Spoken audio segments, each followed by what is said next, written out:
Hello and welcome back. This exciting episode is a collections video of everything I made and all the UFOs I finished last month in November 2023. It's perfect. Perfect, perfect, perfect. Perfect jacket. I get some people complaining that I make far too much and some people complaining that I don't make enough. So, I made less than my average, but yeah, whatever. I don't think we should judge each other. Some people, have different coping mechanisms, and some people are at a time in their life where they simply don't have time to devote as much time as they want to their hobbies. So first up, we have 2 jackets and a dress. This is a knit that I had it for years and years, and I finally turned it into a jacket, so I'm really happy about that. But it turned out slightly differently than I thought, so I'm not sure how to beat it anymore. This teal and brown winter weight tweed, it's really dense, really heavy, and so luxurious. I love it. So I haven't folded up the hem or the cuffs yet because I want to bead it first, and then once all those threads are done, you sort of turn up the hem and the cuffs and it's nice and neat on the inside, and then you add the lining. And this dress here, it's one of those sleeper ones. I bought 3 yards of this fabric, and then I prepared it, and as I was doing it, I noticed that there were these white marks on it, and I was like, oh no, I can't use it for the vintage dress I wanted to. So I ended up combining the 3 yards. I just had to cut out little bits, but I couldn't have done the big trapezoid shaped dress pattern bits. I couldn't have cut them out, so I cut it into strips. And it's basically still the 3 yards of fabric, and I combined it with 3 yards of black fabric. And this is the back of the jackets, obviously. And yeah, I love this dress. So it's 6 yards of fabric, so it is a very, very full skirt, but I love it. Just the whole Dutch masters, or those old Flemish paintings of the really, really beautifully painted old-fashioned flowers. I just love it. And I feel like it goes with both this teal jacket and the multicolored one, but also I feel like it goes with this dusty rose one and this beige silver one as well. So I've changed the 2 jackets out. These 2 jackets are UFOs, so unfinished objects, or just unfinished projects generally. This is a tweed I bought from New York well before the pandemic, and one of those most of my tweeds are ones where I just really, really don't want to mess them up. The jacket pattern is Vogue 7975, my favorite pattern, and it's just beautiful, shapely. I love it, and it's going to look gorgeous with, I think, silver beads on it, but I've got these silver and white ones. I was saving them for this sort of quilted jacquard fabric that I have, but I got it out and it's kind of grey. It's a little bit grayer than I remember it. I think it's got metallic threads in it, and you know how metallics, anything with real metal in it oxidizes. So I think it's sort of more grey, and what that means is that the silver turns a little bit blackish and the gold also turns a little bit blackish. And I think that's what's happened. So I'm not sure my white beads will go with it anymore. So yeah, I might use them on that one. This one has so many. It has 1,500 clear glass beads on it, and you cannot see them, but you can sort of see them at night and you can see them in the shadow. So I feel like you can sort of see them in this. I did wait for it to get a little bit later in the afternoon, so the natural light coming in the window was definitely at an angle, and so I feel like you can kind of see the glass beads, but not really.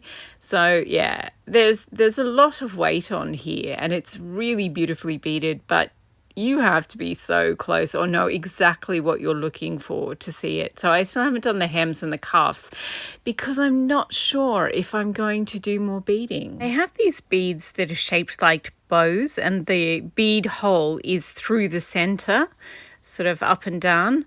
So yeah, they would match and they would be much more obvious than the beads on there now.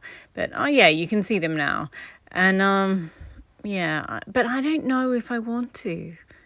I'm just not sure. And it's really hard because of the way that the hole is in the bead. It's really hard to just, you couldn't really pin them into place to check. Also, do you really want to pin on hundreds of beads? Anyway, I'm not sure. That's why it's still not finished. So this is it to me, it looks very Gucci, this tweed. And the nature of the tweed really changed after I made it into a jacket. There wasn't as much teal in there because it has some thin teal ribbons in it, but they just weren't showing up when I cut it up and turned it into a jacket. So then I over beaded it quite a bit, and that glass jar there, full of clear beads now. It used to be full of these teal and red ones. And I was worried about the heart sequins, but then I hung it up on the rack, the jacket on the rack, and just hanging it on the rack gave it enough weight to turn all the hearts round. So my worry was needless. And as you can see from the side, it looks like it has a bit less beading.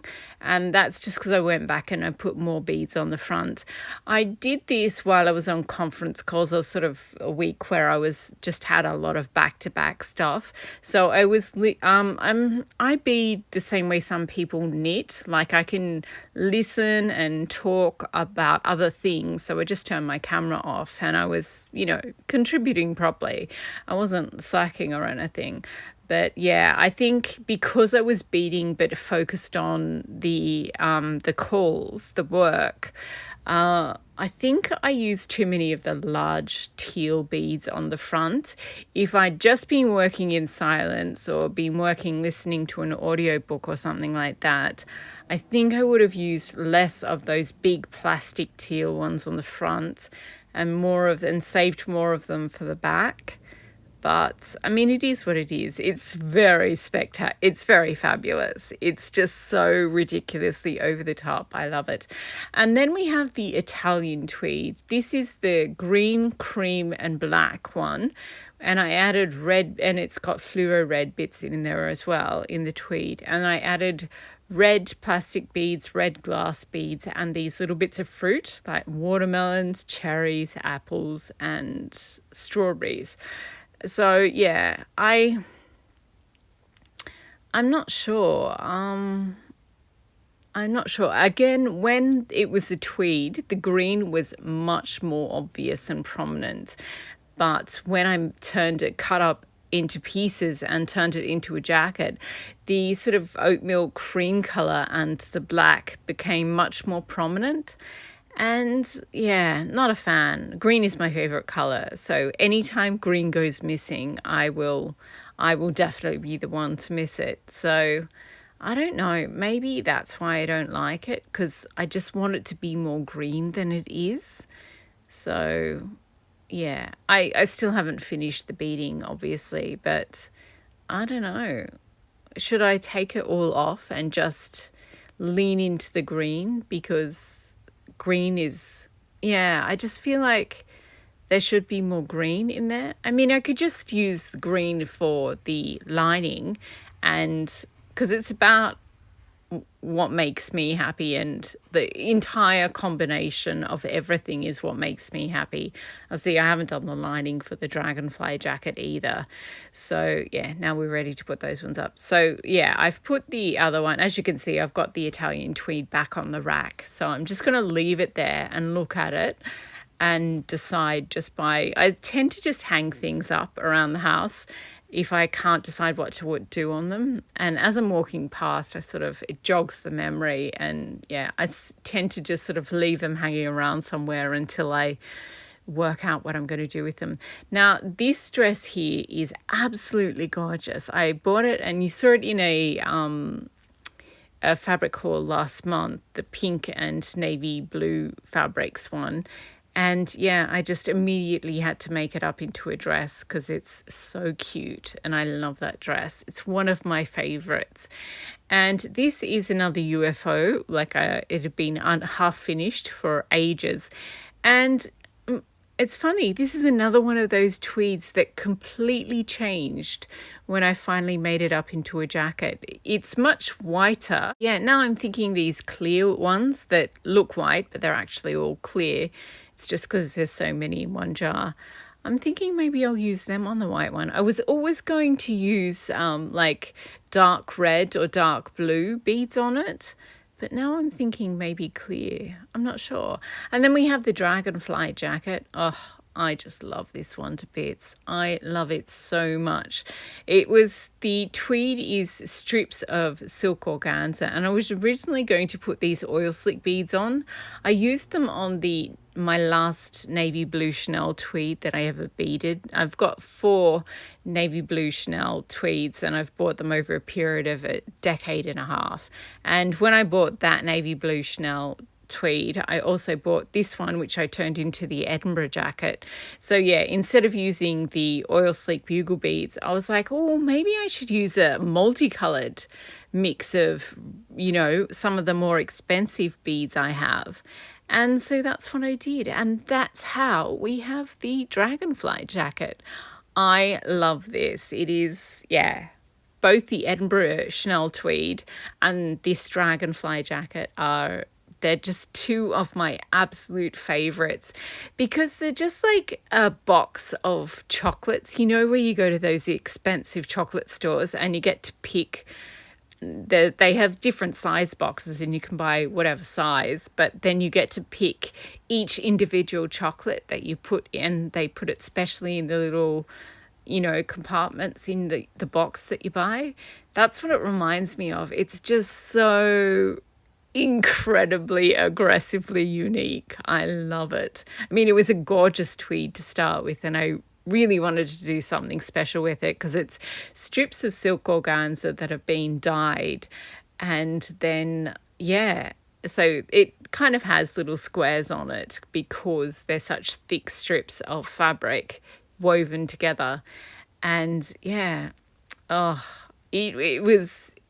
was because it's silk organza, it was just a nightmare to work with because when you work with silk, you have to use special sharper needles. So, of course, and when you're beading, you because you can't see the back of the fabric, you have to feel where if your needle is coming through in the right spot. So there was a lot of stabbing my fingers and it was very painful. Oh, and I have like 10 really unique, kind of ugly beads that I can't use in anything else. So I might, when I have time, perhaps next month, I'll go through the dragonfly jacket because some of the squares in it seem less full than others. So I might go through and find spots where I can add 10 beads and add them, and then I'll add the lining. I still haven't made the silk lining either, so I'll have to, I'll probably wait until I have 10 jackets that need silk lining and then do all the silk linings together, because you need to put a Microtex needle on the sewing machine and then sew all the linings together and then hand stitch all of them into each of the jackets. Ugh, that's going to be time consuming, but so worth it. I love these jackets. And those are the last 3 items for this month. Oh, I love that dress. I'm both surprised and not surprised at all at how much I love that dress. I used that McCall's pattern with the pretty white dress. And I just used the bodice from that and then just made the skirt out of the remaining fabric that I had. So, I guess we should do a little recap. I love these jackets. I have invested so much time and effort into making them. I think that's why. So we have the knit that looks like stripes, and then we have the teal and brown a tweed jacket in the back, and then we have the gorgeous floral dress with a mixture of black fabric and the floral. Then I swapped out the 2 jackets. These are 2 UFOs. This one is a Linton tweed in sort of dusty pink and beige. Very interesting texture to it. I'm not sure how I'm going to bead it. Sometimes it looks really muddy beige and sometimes it looks very dusty pink. So that one's going to be a challenge. Next we had another Linton tweed in aqua and silver. And then we had the Gucci looking one, which I overbeaded. It's just so ridiculously over the top. But I kind of like that about that. Yeah, I think sometimes you have to have some clothes that are a little bit, you know, I think it was Diana Vreeland said you can't have good taste unless it's got a dollop of bad in there. So yeah, that's definitely on the garish side. And then we have the green and cream Italian tweed. Not sure how that one's going to end up looking. And yeah, we finished with my gorgeous dragonfly. Oh, this is me showing you the expensive beads on the shoulders. But yeah, it's not because they're expensive that I like them. They're just really beautiful and beautifully made beads. So yeah, I love all of them, but that dragonfly jacket, oh, and this dress, it's just so pretty and beautiful, and it's like wearing a cottage garden. I just love it. Ridiculous, but I do. So happy with the way the dragonfly jacket turned out. Such a good investment of time. I love it. And there's one of the dragonflies. It's the only jacket with dragonfly beads on it, so that's why it's called that. I know it could be called a million different things. But anyway, thank you very much for watching. I hope you enjoyed. I hope you've been inspired to, finish your last few unfinished projects before the end of the year. Or not. Give yourself a pass if you're too busy or too stressed. But yeah, these were my November makes, and thank you for watching.